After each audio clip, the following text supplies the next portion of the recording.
Sutherland, West Highlands. That'll keep temperatures up in the north, but where we've got the clear skies further south, as low as -3 C on the thermometer first thing Friday. Despite the chill, though, that's where the best of the sunshine will be through the morning, and clear blue skies continue into the afternoon for southern parts of England, South Wales as well. Thicker cloud tends to topple in elsewhere, and again some light outbreaks of rain for parts of the Northwest Highlands, central Scotland, the Northern Isles. But all in all, temperatures doing okay tomorrow, a little bit less chilly compared to recent days. It turns more unsettled in the north this weekend with some wet weather and some very strong winds Saturday night for northern and western Scotland. It also turns a bit milder.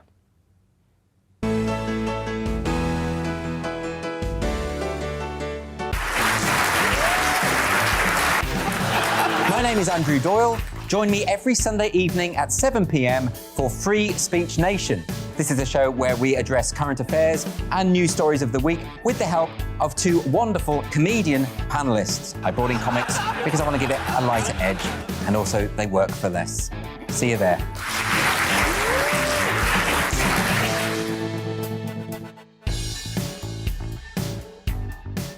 I'm Colin Brazier. I've reported from more than 70 countries around the world, covered wars from Afghanistan to Iraq, from Lebanon to the Balkans. I'm trying to bring that experience, that feel for events, to the studio. And something else, I'm ready to give an opinion. Today's stories with a spark. Brazier from 8 p.m. weekdays on GB News. Join us for the political correction.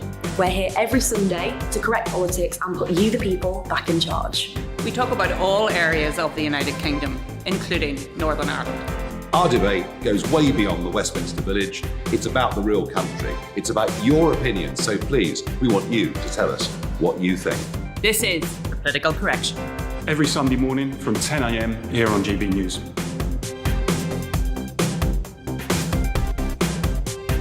Hi, I'm Patrick Christie's. And I'm Mercy Moroki. And we're hosting a show right here on GB News, 9:30 a.m. till 12 p.m. every single weekday. Call to the point. We're going to be talking about all the big issues that matter to you at home in Britain. Absolutely, whether it's holding politicians to account, discussing what's taking place in the Channel, banging on about law and order, we're not afraid to do the absolute lot of it. Yes, and if you're thinking it, you can guarantee that we'll be saying it. Make sure you're here 9:30 a.m. till 12 p.m. every single weekday right here on GB News for To The Point.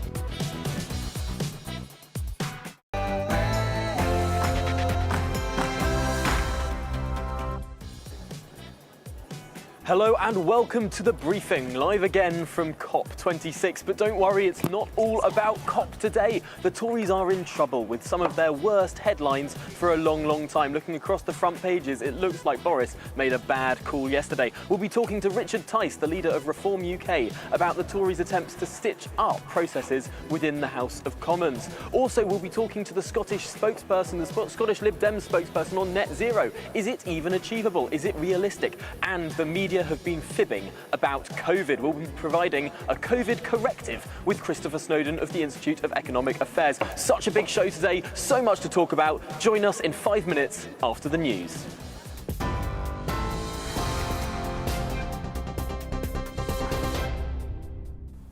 Good morning, I'm Rosie Wright. This is your news at 9 o'clock.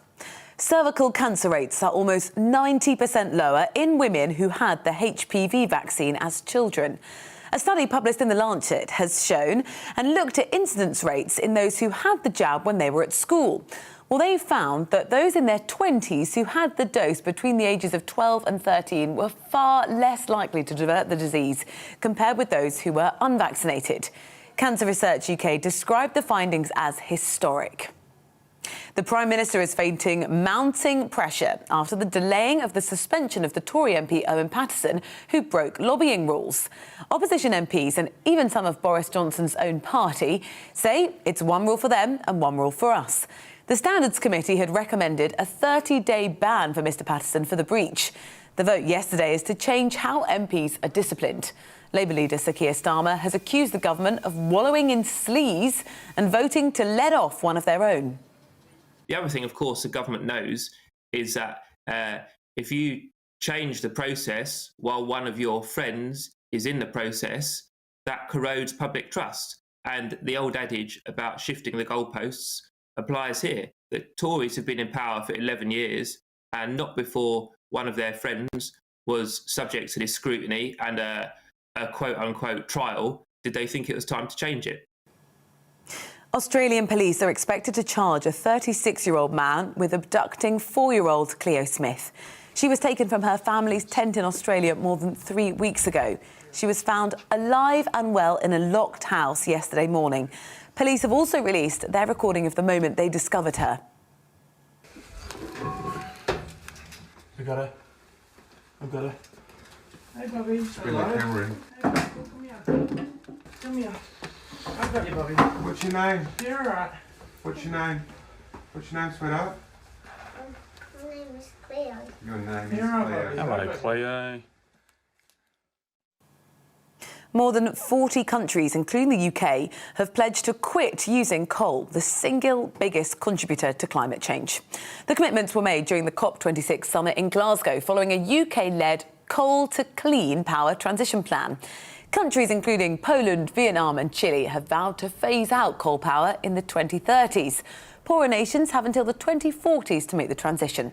Australia, India, China and the US, some of the largest consumers of coal, did not sign up to the pledge. Coronavirus infections in England are the highest they have ever been, according to a study which has been collecting data since May of 2020. The findings suggest the increase is being driven by high rates among school children aged 12 to 15. 12 to 15-year-olds in England are eligible for COVID vaccines, but data shows the uptake is slow. The chief executive of the UK Health Security Agency, Dr. Jenny Harris, says all eligible age groups should get the jab. Former England cricketer Gary Ballance has admitted using a racial slur against his ex-teammate Azim Rafiq. Ballance, who played alongside Rafiq at Yorkshire County Cricket Club, released a statement amid public and political outcry and departing sponsors over the allegations. Well, it follows an interview from Rafiq last year in which he claimed institutional racism at the club left him close to taking his own life, prompting an investigation. If I've got an Australian and we call him Aussie, we're New Zealander, we call him Kiwi, and a Zimbabwean, we call him Zimbo, that's not racist language. That's just, sort of abbreviations that you have in cricket. But if you call someone the P word, or other sort of racist language, that is completely, in the term of racism, I would say. A bird flu prevention zone has been declared across Britain after a rise in detection of the disease. It's going to be a legal requirement for all bird keepers to follow strict biosecurity measures to help protect their flocks. The chief veterinary officers of England, Wales and Scotland say the actions must take action now to prevent the flu spreading into poultry and other domestic birds. Officials say the risk to the public is very low. Retailer John Lewis has released its annual Christmas advert around a fortnight earlier than expected. This year's story is based on a schoolboy building a friendship with an alien. The department store, though, has recently come under fire for a home insurance advert where a child made a mess around the house. Some complained it was false advertising to suggest that damage from creating a mess would be covered by their policy. But John Lewis said it would cover unintended breakages. You are up to date here on GB News. I'll be back with the headlines in half an hour. For now, over to Tom in Glasgow.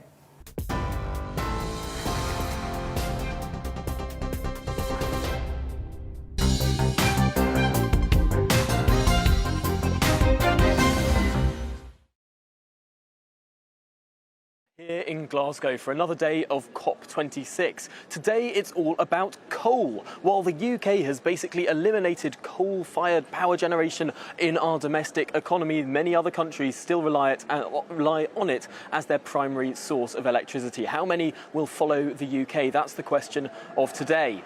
Yesterday was all about finance. Treasury ministers from all around the world met and talked about how to finance the shift to net zero. One of those Treasury ministers is, of course, our own Chancellor Rishi Sunak. Now, I tried to catch up with him as he was walking from one meeting to the other, although I have to say his aides were having none of it. I ended up just narrating what was going on. Let's take a little look. Chancellor of the Exchequer, Rishi Sunak, today meeting with finance ministers from all over the world, trying to come to agreements in terms of financing this big drive for net zero. How many companies, however, will sign up to the same sort of pledges that individual countries have done as well? That is the question. A whole host of meetings, no doubt, throughout the course of the day. Another question that many businesses will be asking, particularly in the United Kingdom, is just how fair is it to expect fines to be imposed on private businesses that don't sign up to this government agenda of net zero? A very difficult question, and one that may push companies further away from the Conservative brand, a Conservative brand that appears to be increasingly anti-business. Well, we'll be following around exactly what the finance ministers of the world are getting up to, are agreeing and are deciding here at COP26, because it could just affect every employee in the UK. And this is the fundamental challenge that this government faces. To what extent is this Conservative Party becoming a party of high regulation, of high tax, of international binding agreements in terms of restricting the freedom of companies to do what they do best and make cash for their shareholders, indeed make cash for their employees? To what extent will this agenda go down well in the kind of seats that the Tories need to cling on to next time round if they're to win another big majority? The other question, of course, is to what extent has the Conservative Parliamentary Party signed up to what is being agreed here at COP26? Regulations of businesses of these kinds were not in the Conservative manifesto. It seems that manifesto commitment after manifesto commitment may well be being ditched. Potential fines, heavy regulation, higher taxes, both on corporations and on national insurance. It's all looking like a pretty left-wing agenda. And actually, when I was speaking to an international leader of the left-wing NDP party in Canada, Jagmeet Singh, he was saying that the UK was looking like a country to emulate. Well, if you get sort of leaders of left-wing movements around the world saying that they need to be more like the UK, does that sound like the UK is on the right track, particularly the right track from a Conservative government and indeed a Conservative Chancellor who says he believes in the power of the market? Well, to what extent is that actually going to be borne out by reality? Big questions for the Conservative Party, and indeed a test for the Conservative Party coming up, because a by-election is taking place in the outer London seat of Old Bexley and Sidcup. It's been a torrid day for the Conservatives in terms of the front pages. Many have been slamming this government. Even papers that are normally friendly towards this government have said that this government has made a big mistake in terms of trying to change the rules in the middle of a process, amending the Standards Committee procedures within the House of Commons. Well, one candidate in the Old Bexley and Sidcup by-election is Richard Tice, the leader of Reform UK, who's hoping to take a message to the country that the Conservative Party has rather lost its way. I'm delighted to be joined by Richard Tice on the programme this morning right now. And first of all, Richard, let's get your reaction to what went on in Parliament yesterday. Good morning, Tom. Look, I think we all, of course, have the deepest of sympathy with Owen Paterson tragically losing his wife last year. But this is a case where he has been found guilty of not just one instance, but actually multiple breaches of parliamentary rules over a number of years with regard to what's called paid advocacy. He was being paid by firms, essentially, to lobby on those firms' behalf.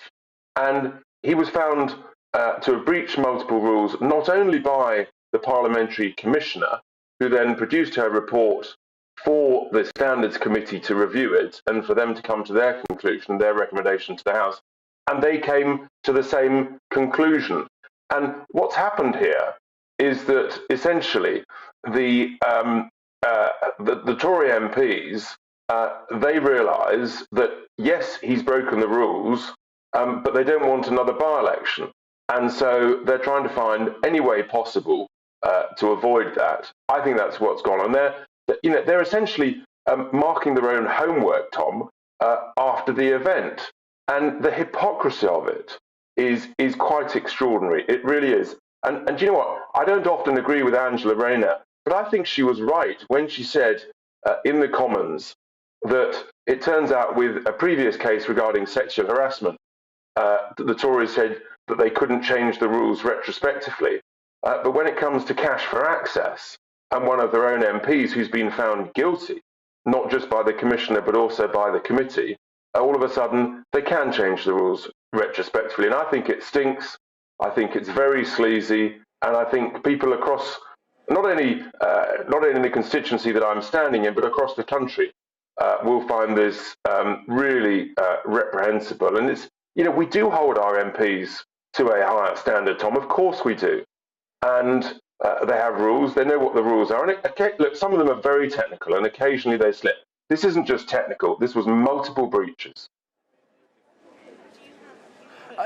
Just looking at the way that the Standards Committee works within the House of Commons, it's pretty clear. I mean, you've referenced the case of Rob Roberts earlier this year, whereby the process seemed to not work that well. Also, there have been many complaints that there isn't a proper right of appeal for all of these decisions, and there are many accusations of failings within the case that was brought.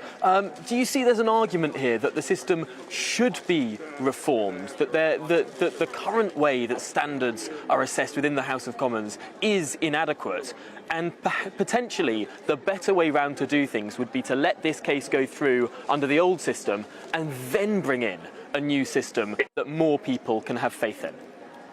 Of course, completely. The system clearly, the process is not that satisfactory. It doesn't stand up to the normal rights that one would have in some form of traditional legal process. But MPs have known this for years. So if they'd known something was broken, why didn't they fix it beforehand? They chose not to. So yes, what should have happened is this should have gone through, and there may or may not have been a recall. They could, for example, as I understand, actually the MPs could have voted to reduce the punishment and then change the rules afterwards. What they've done actually is basically say, no, he's not guilty. We're just going to, and they've just completely ripped up the whole system. They've damaged trust in Parliament to the extent, Tom, where the other parties now are refusing to accept the alternative that the Tories plan to put in place. And the Tories' plan to replace this process arguably is as bad or worse. There's no independence in it. Again, it's another stitch-up because it was going to have a majority of Tory MPs on it. So there's no independence. There's no independent judicial process within it. I just think that whichever way you look at it, they have completely misjudged this. And it's really interesting that one of their newest members, in fact, I think the newest Conservative MP, Jill Mortimer for Hartlepool, at the beginning of her parliamentary career, she actually voted against the whip, and she spoke out very powerfully against what I think she described something along the lines of a colossal misjudgment. One of 50 Conservative MPs to not vote with the government yesterday. Indeed, one of 13 to explicitly vote against the government. Something is brewing, and potentially Number 10 have misjudged this one. Certainly looking at the way that the reaction is bubbling along today. I'm afraid we're going to have to leave it there, but Richard Tice, thank you so much for your perspective this morning on this issue that no doubt will roll on in the days and weeks ahead. Well, returning to net zero now, is it possible? Is it desirable? What are the costs and what are the benefits? Well, to talk through all of this and what really is the crux of COP26, I'm delighted to be joined by the Scottish Liberal Democrat spokesperson for net zero. Sani Dijka Downey can join me now. Welcome to the programme. First of all, it seems like most parties are singing from the same hymn sheet on this. It seems like the Conservative Party and indeed Boris Johnson has become an international, messiah for this cause. It seems like Boris Johnson is championing this harder than just about any Prime Minister in history. Are you surprised?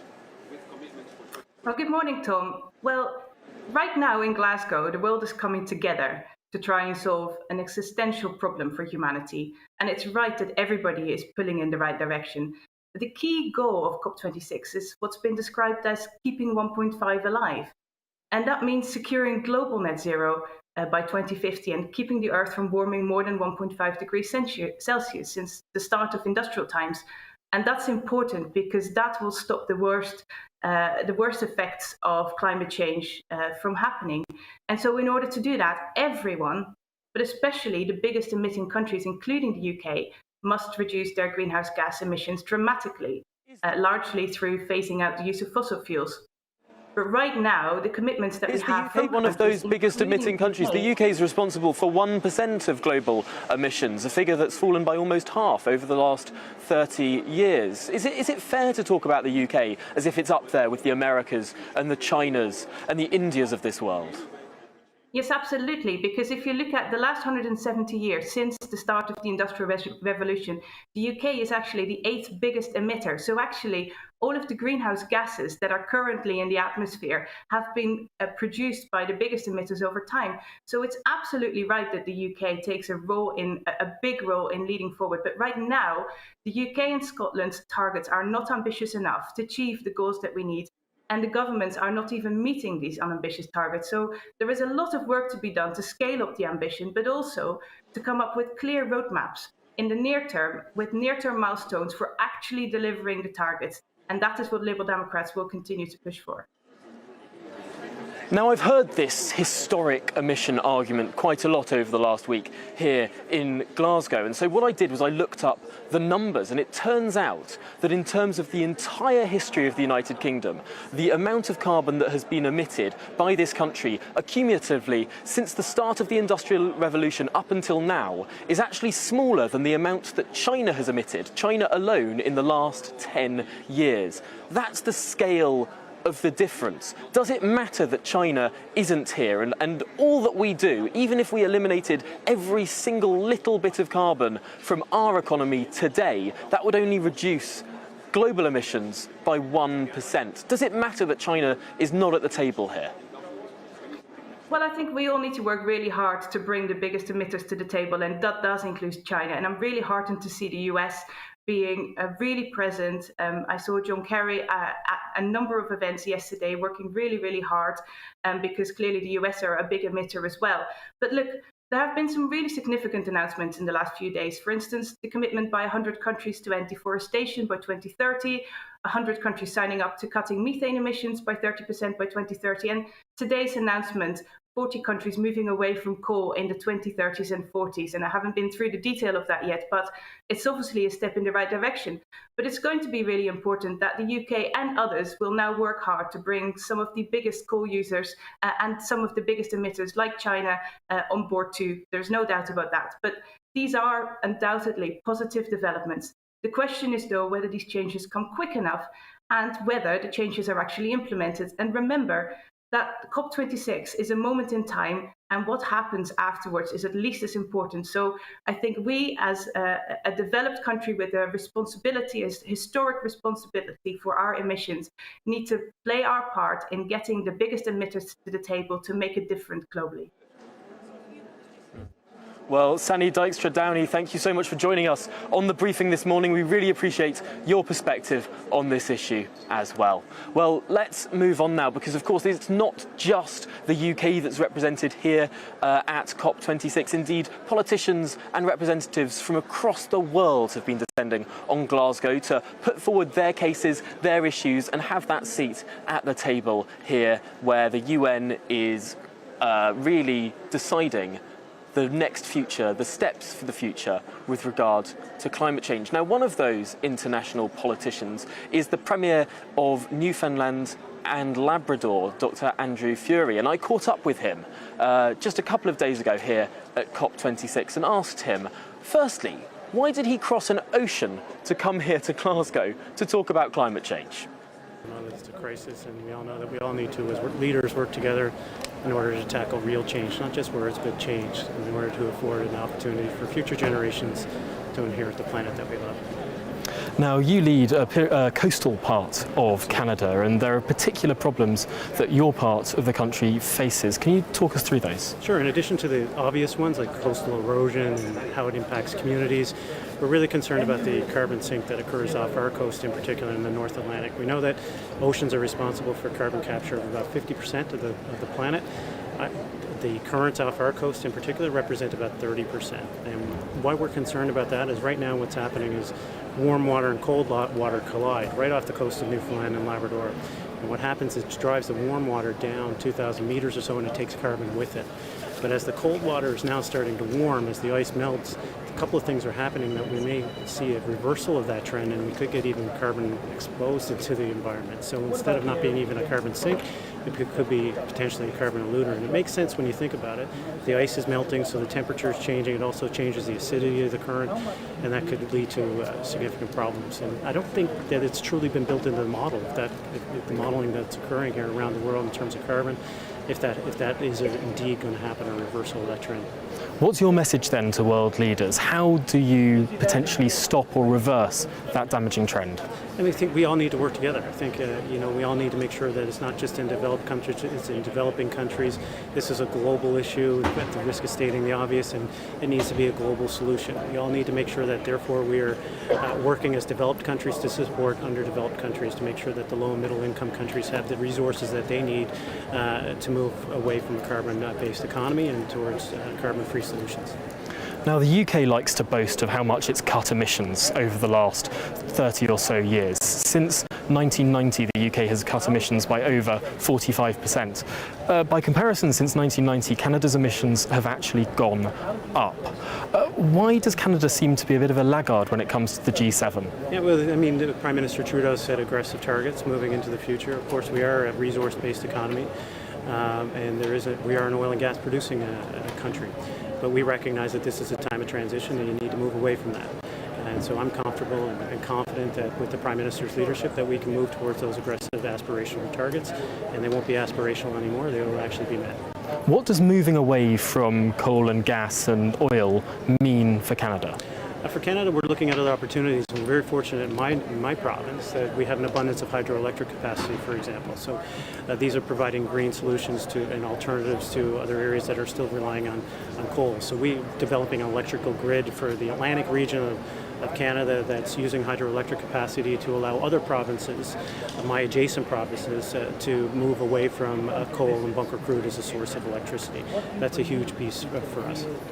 Now, of course, you've come halfway around the world to come here to Glasgow to talk about all of these issues. Some people haven't. President Xi Jinping of China is not here. President Vladimir Putin of Russia is not here.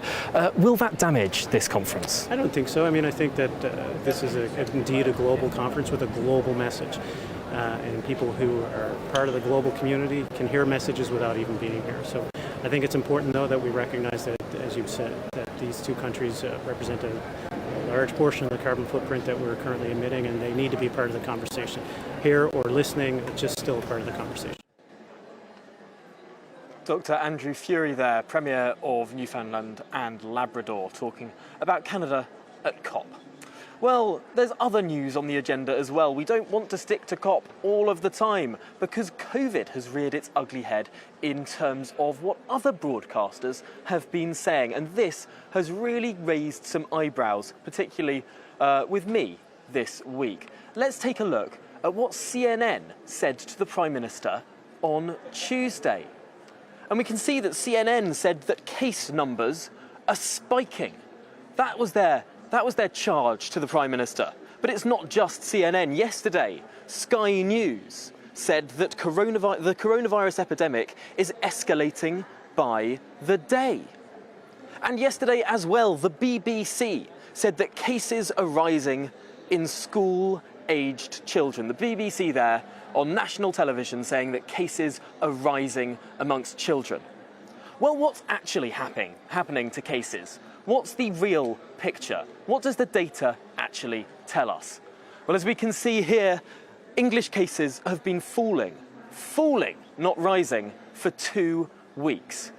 And it's not just English cases as a whole, it's also cases amongst under 19-year-olds, school-aged children.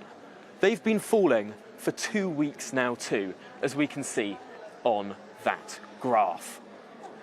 Well, it's quite amazing to me that so many established, respected broadcasters can blithely say that cases are spiking, that cases are rising, that cases in children are soaring, when it's totally the opposite of the truth. How on earth are they getting away with this? And why are they saying it? Well, to analyse all of this now, I'm delighted to be joined by our resident COVID expert here on this programme. We're delighted whenever he comes back on to talk through these issues. Christopher Snowdon is Head of Lifestyle Economics at the Institute of Economic Affairs and joins me now. Christopher, why on earth do these big media companies keep getting it so wrong? It's quite astounding because, as you say, this is not exactly breaking news. I was on your show only last Tuesday talking about how case numbers had been declining for a few days already. It's really gross incompetence, and I don't think you'd see it in a lot of other areas of particularly political journalism. Political journalism is inherently quite trivial. I don't need to tell you that, Tom. But a lot of what political journalists are interested in is things like reshuffles and sackings and Westminster tittle-tattle. And they're interested above all else in the U-turn. They want to see a policy change, because if the policy changes, then political journalists have got something to report. It's not very interesting for them to see the government stick to a policy like getting rid of all COVID restrictions in July, sticking to it, watching the virus gradually tire itself out, and everybody getting back to their normal lives.